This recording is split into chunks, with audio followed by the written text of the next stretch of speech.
If you don't mind, folks, I'll stand. I find it easier to talk standing, and I'll tell you why. When I first began life as a community worker, it's only when I stood up people looked up at me. Otherwise everybody looked down at me, so I learned to stand up. But I'm delighted to be here this morning, and I mean, we've all really come through a really horrendous time. Did we ever believe that the world would shut down the way it has? And yet life has to go on. And so this morning I want to tell you a little bit about my journey to the House of Lords. And if you have any questions after that, I've no problem. First of all, I wasn't born in the Shankill. I'm not a Shankill Road woman in that sense. I was born in off Roden Street, in off the Grosvenor Road. I was born beside what was we knew as children, the Blackwater River, where the West Link is now. That's where my house was. I was born into a family of 7.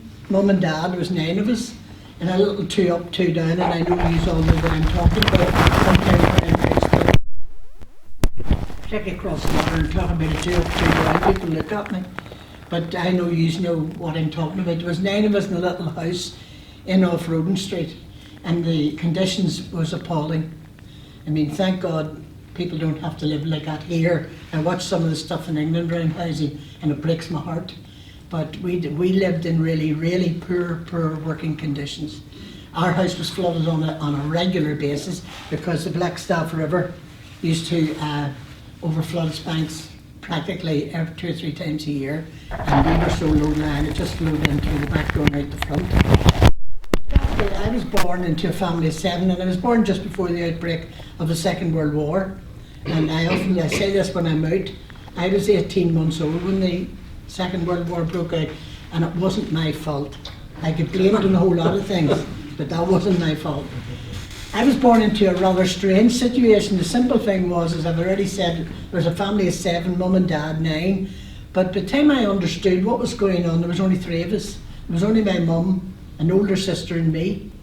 Why? Because my dad was away in the army. He'd fought in both world wars, and he was away. I hadn't seen my dad, he was at Dunkirk and that. And my brothers and sisters, the middle brothers and sisters, were all evacuated. And at this stage, my youngest sister wasn't born. She wasn't born after the war. So when I was born and reared in the first 4 or 5 years of my life, I assumed there was only 3 of us. My mother, my oldest sister and me. And it was great, we all had a bed each. It was brilliant, so it was. And my sisters, both of them unfortunately died in the last couple of years, but my sisters assured me that I was taken down to the country to see them, but I don't remember it. I don't remember it at all. At that time, my oldest sister was too old to evacuate, and my youngest sister and me, I was too young. And so I grew up believing there was only 3 of us. And then when the war was over and everybody came back, my dad, all my brothers and sisters, I couldn't understand who these people were. I mean, I was all of a sudden in the bed with 2 other people, squashed up against the wall, and I couldn't understand why. And you know, people today don't appreciate the circumstances some of us lived in those days. When my younger sister was born in 1949, we didn't have room for her. So my father, I think you would all remember when tomatoes were sold in wooden boxes, and we got one, and my father made that into the cot for our Priscilla, and it sat on top of the dressing table. And then when she outgrew that, the top drawer of the dressing table was made into her bed because we didn't have room for anything else. And it was okay by circumstances. My brothers and sisters married, and it was great. All of a sudden we had more space.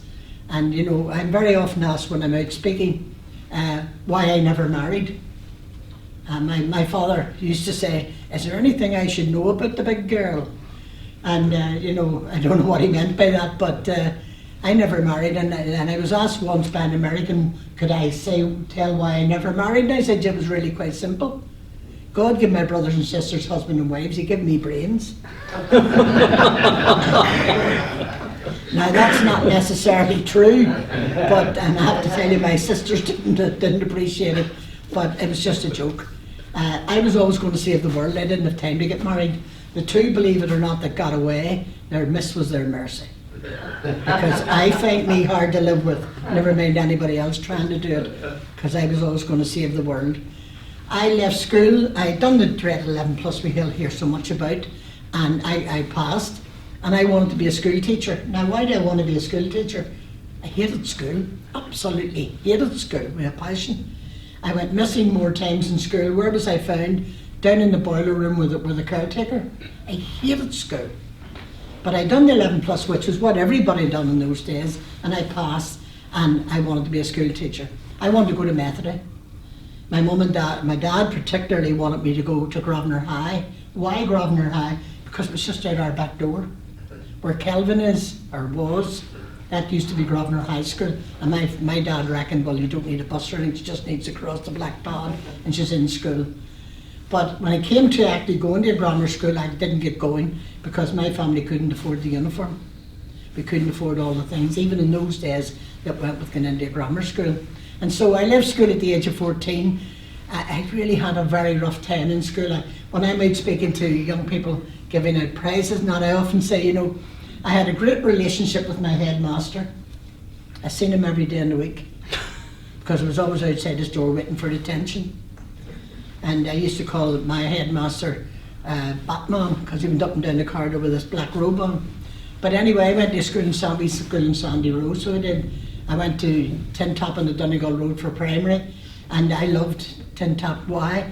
Because it had a tin roof, and when it rained you couldn't hear the teacher. It was brilliant. And then I went to Sandy Row and completed whatever education I got. I left school with very, very, just basic education, very basic.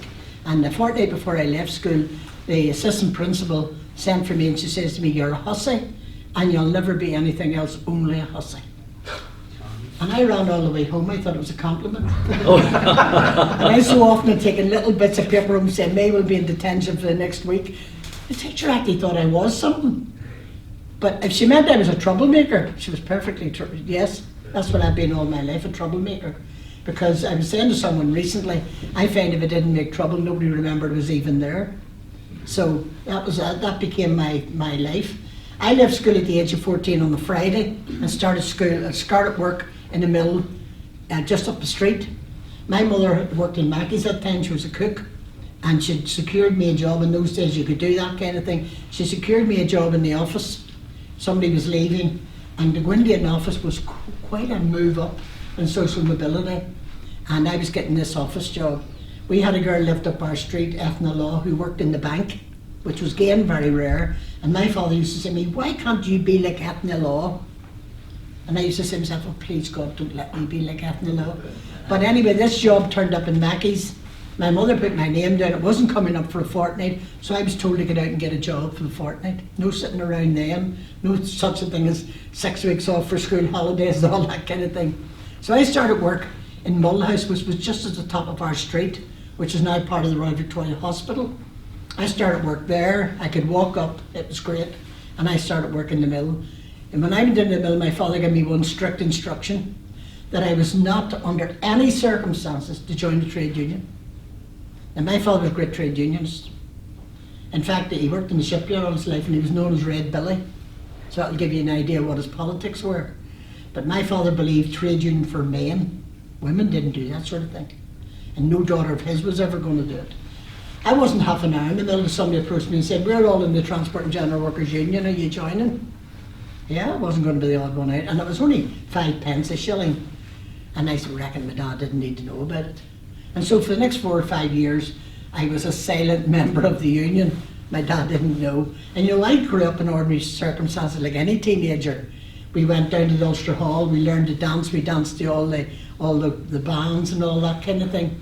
But when I was 19 in the mill, I didn't leave the mill, by the way, in a fortnight, because anybody who's ever worked in a mill will tell you that once you went through the gate, you went into a community within a community, and everybody inside that gate fought for each other. We had only one enemy, and that was the guy in the white coat. And so when I went in the mill, after a fortnight, I wasn't leaving. And the job come up in Mackey's. I said, no, I'm staying in the mill. I'm staying in the mill. And I was recently speaking at one of our schools here, and I said to the kids, "What do you imagine I got for working a 48-hour week?" All kinds of answers. £100 a week, £150 a week. I said, "I read. My first wages was £1.16 shillings, which wouldn't even buy you a bottle of Coke a day hardly." But that's what we worked a 48-hour week, and conditions in the mill were appalling. Really, really appalling. But As I say, when I was 19, we had a union meeting, and the officer come up with a particular problem. I can't even remember what it was, and it's still the thing I do. I like to sit at the back of a meeting, and I was at the back of this meeting. He asked for comments. I made some comment. Come on up to the front and say that. He says, we didn't all hear you. Up to the front, made my point. The meeting broke up. You had to have the meetings in those days in your lunch break. You weren't allowed time off to have the union meetings. And so anyway, I came up the front, made the point, and after the meeting was over, he said to me, tell me, May, you wouldn't like to be the shop steward? I says, you've got it in one. I wouldn't like to be the shop steward. I pictured going home and telling my dad.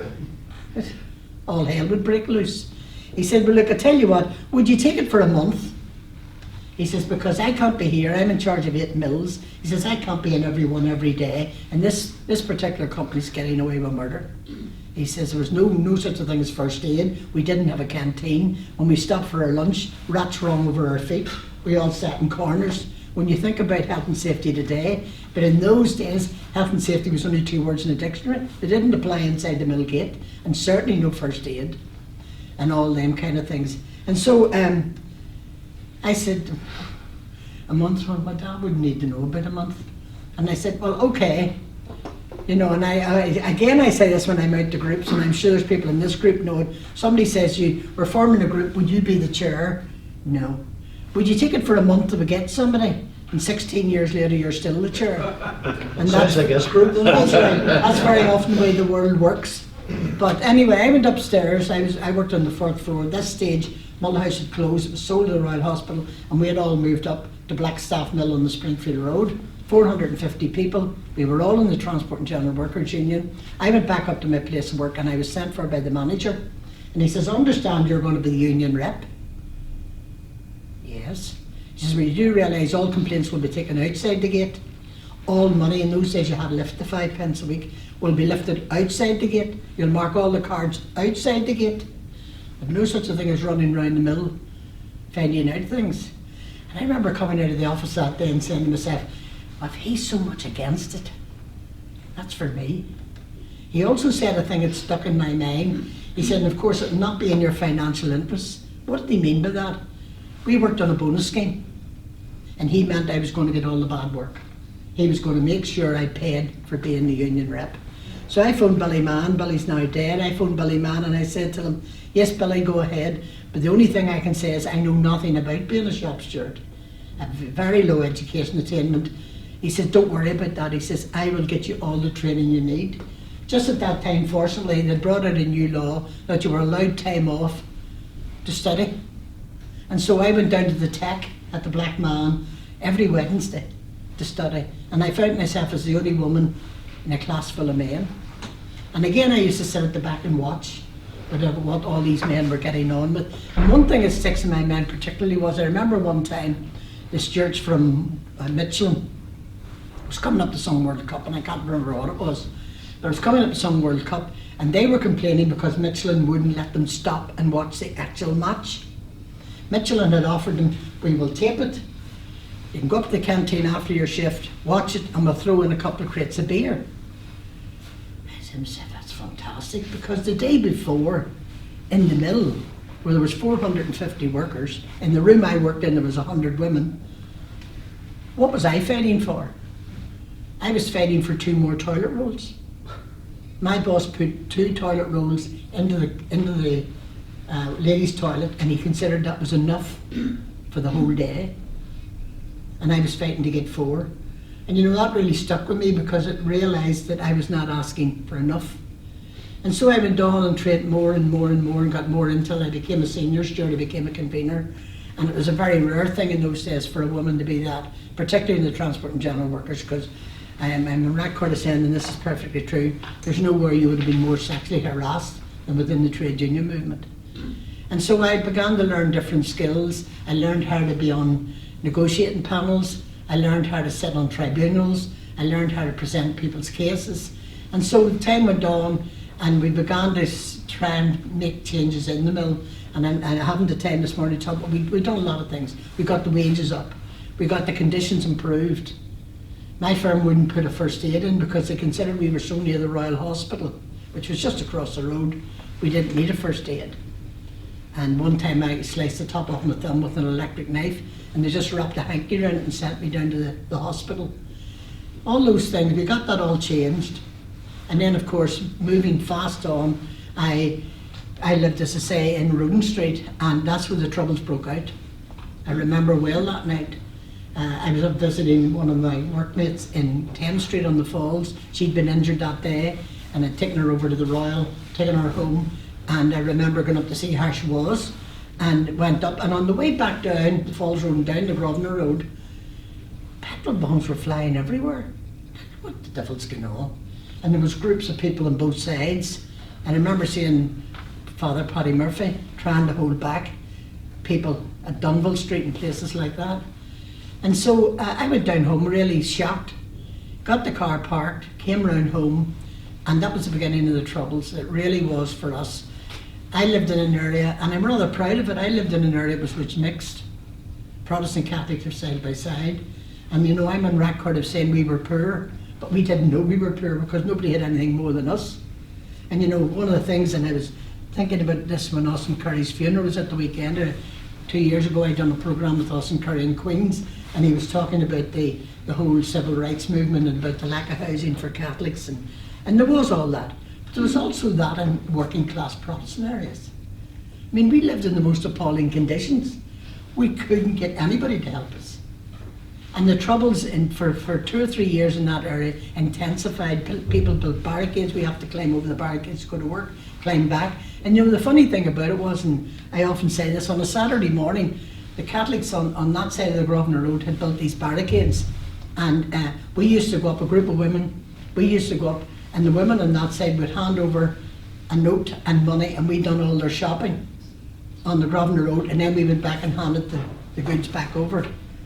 Because women didn't do that sort of thing, in my opinion. And we just had to live with the circumstance, but it really was a difficult time. And the whole area that I lived in just disintegrated. Catholics began to be taken out of their home during the night. We never knew where they went. Protestants began to move out. There was a whole fear in the area that, yes, they were taking all the Catholics out and going to shoot all the Protestants, and they were taking all the Protestants out and going to shoot all the Catholics. And that kind of fear, unless you've actually lived in that, you have no idea what it's like. And I know most of you know that experience. And so, one night they came to put our Catholic neighbours out. Billy Boys from Sandy Road came to put them out. And my dad went out and said, look, catch yourself on. This woman's not doing any harm. She's only around a family like the rest of us. Okay, Billy, and away they went. And my mum and dad went on holiday the following week up to a caravan up in Newcastle. And on the 11th night they lit the bonfire up against our house and burned it out. And I knew that was a definite warning. All the ceilings came down, all the windows in the house broke. I knew that was a definite warning, that we were now the enemy within our own community. And you know, I'm very often asked, especially in America, you never know what they're going to ask you over there. This American once asked me, why do people protest? And I said, it's really quite simple. If somebody knocks your door and says, there's a protest in the morning, be on it.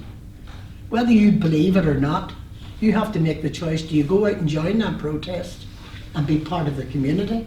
Or do you stay in, close your door, and you then become the enemy in your own community? And that's a very dangerous place to be. But to cut a long story short, during that time the whole Springfield Road had transformed. New Barnsley, Ballymurphy, they all switched over. And I remember standing on, I had 2 sisters lived in New Barnsley, and I remember standing on the Springfield Road and saying to myself, there's got to be a better way to sort things out than this. People were actually on the road out saying, that's my keys, you give me your keys, and we'll not burn each other's houses out. My 2 sisters lived in New Barnsley. My sister died this year. She actually had a severely mentally handicapped son, and when they came to put her out, they really came to put her out in force, to put her out. But the women of Ballymurphy formed a chain round her so she could get out with Ronnie, and fortunately got out. And she moved down to Spring Martin, as did my oldest sister. She lived up in the Crescent and she wouldn't move.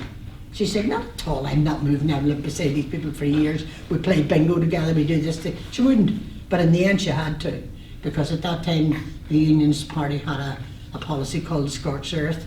So if you were moving out of a Protestant house, don't leave it for a Catholic, you set fire to it. And that's what was happening in New Barnsley. They were starting to burn the houses. So we got Elsie out at the last minute, and we moved in, they moved into Spring Martin. We couldn't get a house anywhere. We went everywhere. My dad had fought in 2 world wars. Had all the medals to show for it. And yet we couldn't get a house anywhere. We were told we didn't have enough points. And my mother, who was reared in the Shankill, she was born in Crumlin, but she came to the Shankill when she was 7 years old. My mother knew one of the councillors on the Shankill very well, and she came up to see him. And he says, I can't get you a house, Maisie, but they're building new houses up at the top of Springfield Road. Why don't you squat? Now that was a big decision for my father. My father's a great law and order man and didn't believe you broke the law. But we had to move. We had no other option. I knew they were going to come for my dad one night simply because he had stood up for his neighbours. And so we moved up to Spring Martin. Now, at that time, Spring Martin, as you all know, was built with 800 dwellings. Beautiful houses, beautiful apartments. And by the time we got there, was only 300 habitable. They'd all been burnt out during the switch, and some of the stuff was left. When I moved my oldest sister into Spring Martin, we went into the flat. She was in a 1-bedroom flat. We went into the flat, and she had a very keen sense of smell. Fortunately, she says, there's something not right here. Now, okay, they had wrote all dirty things on the wall and all, but she could smell gas, and the guy who had occupied the flat before had actually severed the gas pipe to the fire, so that if she lit the fire, the place would have went up. And all those kind of things. But when we moved in, we moved into a flat in Spring Martin, a 2nd floor flat. And I have to tell you, my mum thought she'd landed in Hollywood. We had an inside toilet. We had a bathroom. We had a working kitchen. Now, when we lived in Magnetic Street with the scullery, and to go to the toilet at night was like going on safari, because the floor crawled with clocks being dumped from the river. Literally crawled. I hate them. And I remember telling that story one time in England, and this lady came up to me afterwards, and she, during a cup of tea, she says, could I ask you, Lady Blood, why your clock was on the floor? I said, yes, they call them cockroaches. But it doesn't matter, I hated them anyway. But we moved into this apartment on the 2nd floor in Spring Martin, and my mother and father really thought they'd landed in heaven. There was every facility, there was even a red phone in the hall. It was brilliant. And we lived there for a couple of years, and then we got the chance to move into an empty house, just nearly facing flats, and that's where I still live today. We moved over, we squatted. And I remember the housing executive sending me a note to say, we were illegally, blah, blah, blah, we've come to put you out. And I said, that's fine, put us out, you'll have to get us somewhere else. And they never put us out. And so I still live, I live in the same house today. And so time was moving on, I was learning new skills. We began to put together a committee in Spring Martin, and I have to say, there were 12 women and 1 man in the committee.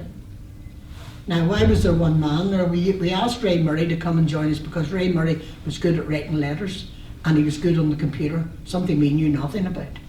And so we began to meet in each other's houses. We wanted the estate cleaned up. We wanted shops. You couldn't have even got a pint of milk in those days. You had to come all the way down to Shankill. Even Tesco's wasn't there in the Ballygo.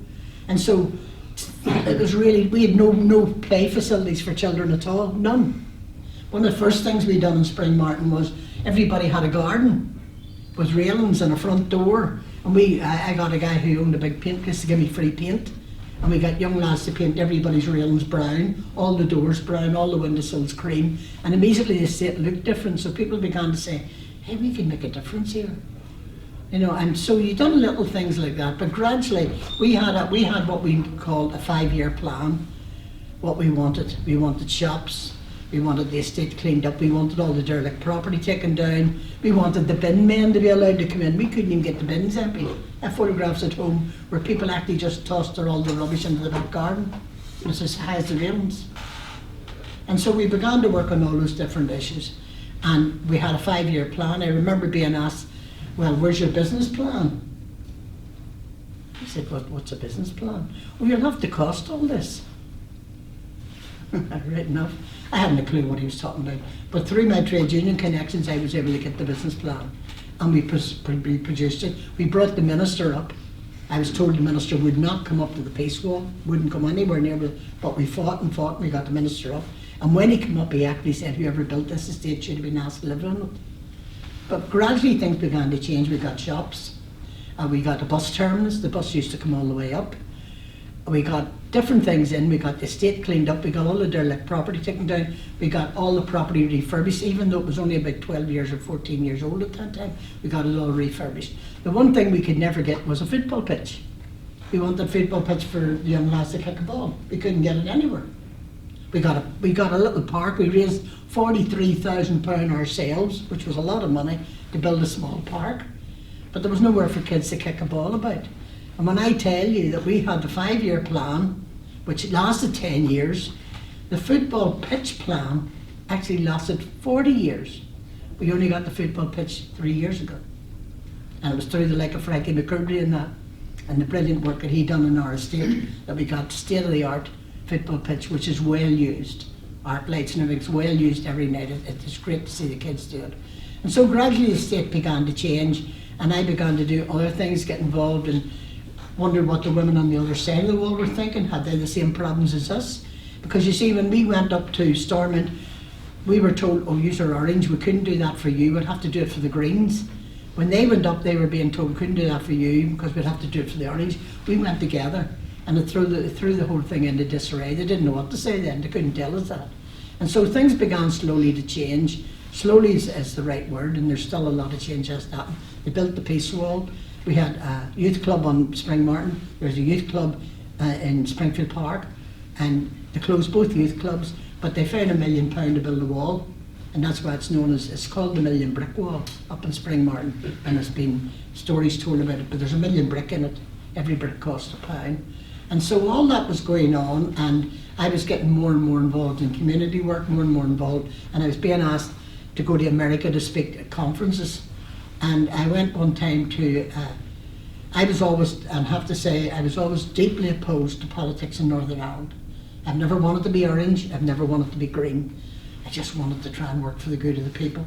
And so we went to this conference. We took 52 women from Ireland, 20 from the south and 32 from the north, over to a conference in Boston, which was being paid for by all these wealthy women in Boston. Sorry, called Reaching Common Ground.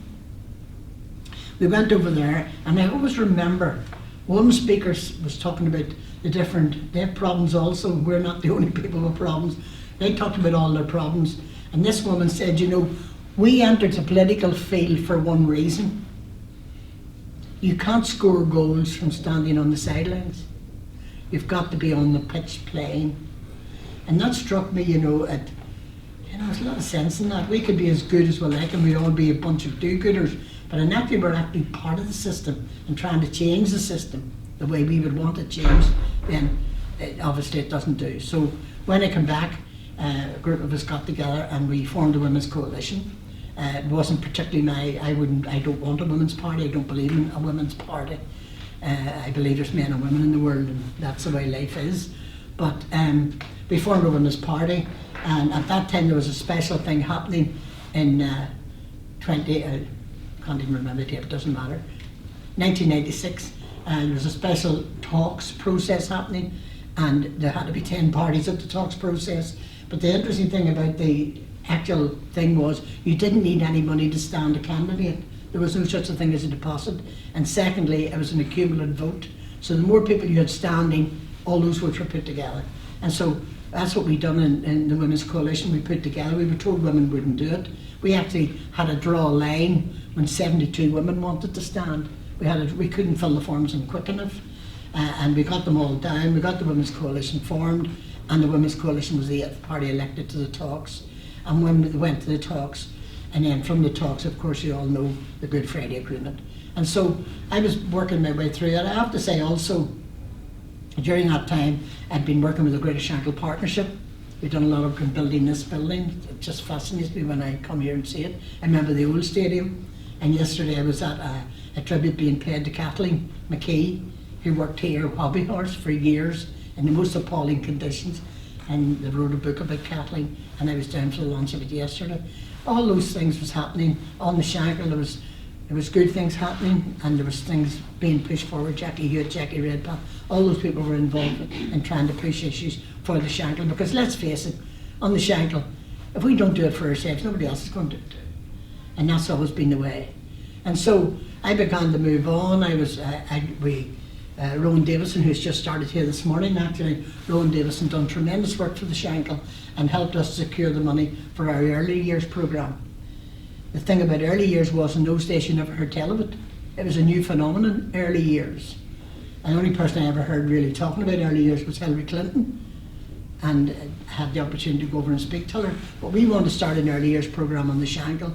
Rowan Davison helped us to get 6.5 million, and we built 3 centres, the Alessa Centre, the Martin Centre and the Hannah Centre. Why did we build 3? Because the Shankill is made up of a whole crowd of different people and different ideas, and so we wanted to respond to each area.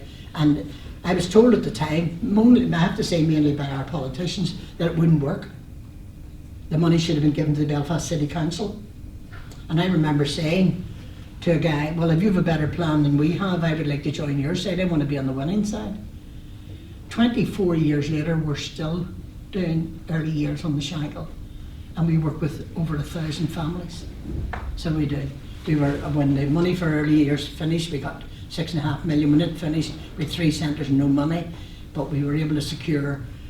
This was one of the things when I got I got a phone call one day from Mo's PA, and I knew Mo very well. Mo's a personal friend for many years before she became the Secretary of State here. And this guy phoned me and said, "May I need to come up to you and talk to you in the morning?" That was okay. Mo was always asking me to do things in the background, like go into the prisons and see the like a Johnny Adair and Michael Stone and people like that, and keep them on board, Jack McDonald and that, keep them on board of the peace process. And this guy came up and he said to me, "There's no easy way to say this, May, you're being offered a life peerage." I said, "What the devil's a life peerage? Well, what do I do? What do you mean?" He says, "You're being offered a title." A title? Don't be funny. He says, "No, perfectly true." And he says, "The Prime Minister, who was Tony Blair at the time, very kindly has granted you 3 days to think about it."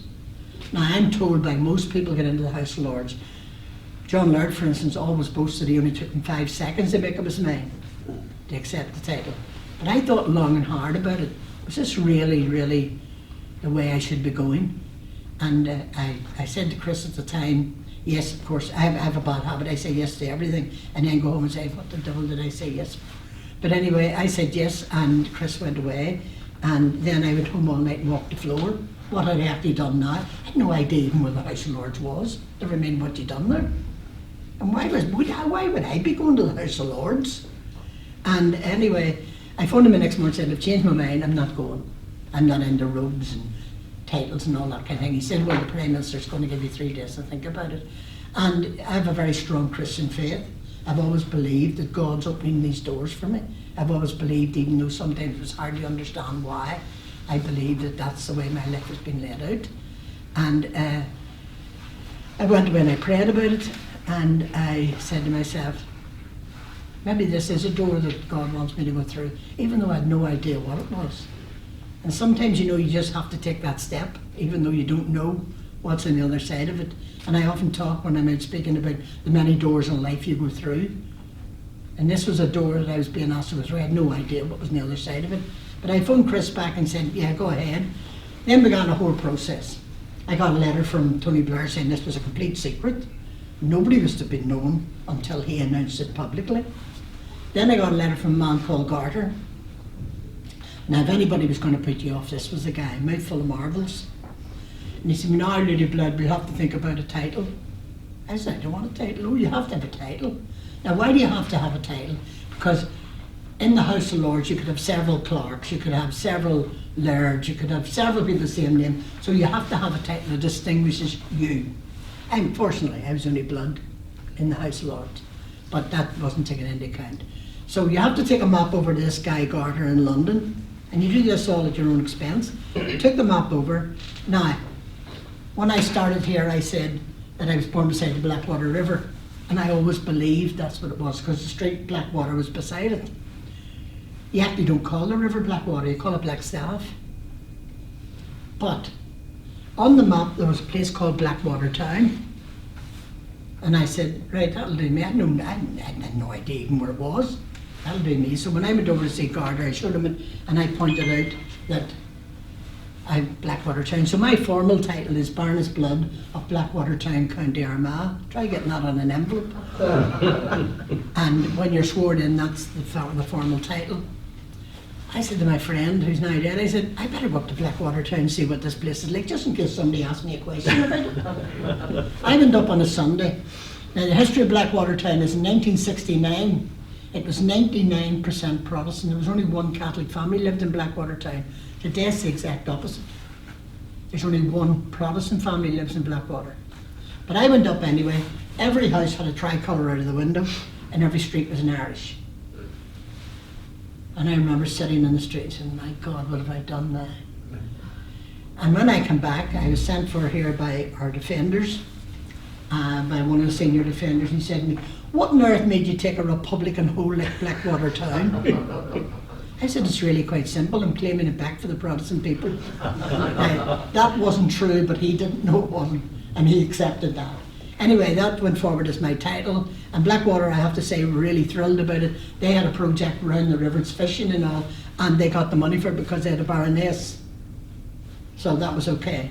I went over, the next process you're told is you get a letter to say, on a certain date, you will be what they call ennobled. You're brought in, you have to have 2 sponsors. You're brought in, you're robed, you're taken into the chamber, you swear an oath of allegiance to the Queen or affirm, and then you come back around the desk and you acknowledge the throne, and then you go up the other side and shake hands with, then it was the Lord Chancellor, and today it's the Lord Speaker, but then the Lord Chancellor, shake hands, and everybody now says, here, here, and you're in. 5 minutes. I was out in what's known as the Prince's Chamber. And everybody, all the ex-secretaries of state that I'd worked with here over the years, were all coming up and saying, it's so wonderful to see you, mate. It's great to see you here. And I said, you're a bunch of liars. And I hated me when they were here, because I was always making trouble. Anyway, that was grand. The next day I went into the House of Lords completely on my own. I had no idea where to go. And I don't know whether any of you have ever been in the House of Lords. There's hundreds of doors. There's hundreds of corridors. And I had no idea where I should really be. And I had no idea what I should really be doing.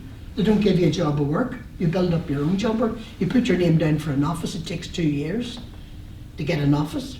In those days it might be a bit quicker now, but it took 2 years. So you go along to what they call a training morning.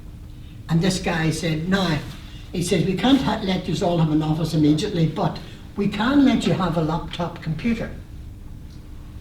Oh my God. I says, oh, what? I don't even know how you switch a laptop on. Anyway, there was about 16 in the class. He said, any question? Of course, they were all barristers and all diplomats, so they had all their hands up to ask a question. I says, I better ask the question too. So I stuck my hand up. I had no idea what I was going to ask. So I put my hand out, I was about 8. He says, yes, Lady Blood. That's what they call you in the House Lord, Lady Blood. Yes, Lady Blood. I said, you know the way you were talking about a computer? Yes. I said, would you have a sharpener for my pencil? And this is true. This guy looked me straight in the face and says, I think that could be arranged. He didn't know I was joking.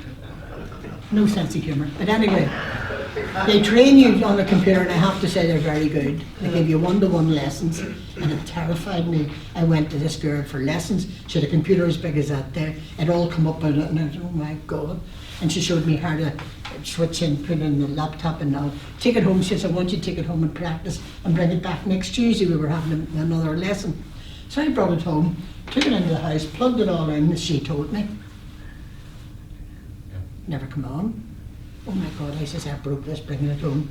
I was down in Belfast trying to find out could I buy a similar one to take back with me on Tuesday. And the guy said to me, no, you can't do that. Anyway, on Tuesday I went back, I was there on Monday, but on the Tuesday I went over, and she said, now let me see what you've done. I said, no, before we start, I want to explain, I broke this. She says, you broke it? I said, yes, it's broke. Show me. So I put it on, and she watched me, and she says, yes. I says, it won't come on. He says, no, you have to switch it on. Did I feel stupid? But I have to say that the great patience, and you couldn't really do the job without it. Now, I'm not a great IT. We're not, it boggles me. Particularly when we expect everybody now to be so up with this, all this technology. But anyway, over the years, they look after you. They give you a state-of-the-art phone, mobile.